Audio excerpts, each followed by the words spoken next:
On the Husqvarna Viking Amber Air S400 serger, it is great for serging knits and definitely good for stitching on difficult fabrics. That's a tongue twister. But I wanted to point out that there is one extra dial up here at the top, and that is actually pressure adjustment. One thing I will tell you is I usually don't need to use this, but in the case where you need to go less or more pressure, all you have to do is give that a little turn. That foot, when it's pushing down on that fabric, can stretch it out of shape.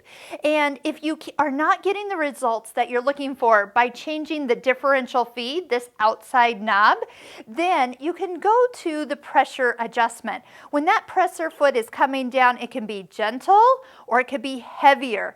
Heavier is usually when you have heavy fabrics, really heavy fabrics. That's when I would change it on the sewing machine. If it's very delicate, stretchy fabric and it just wants to come out so wavy, adjusting this to be a gentle pressure, almost so it just skim across, like hover across the fabric. Yes, the teeth will keep pulling that fabric in, but that foot isn't mashing those layers across each other and stretching them out of place. So just know that this is up here. Play with your differential feed first. I think you'll get the results that you're usually looking for here, but you always have plan B.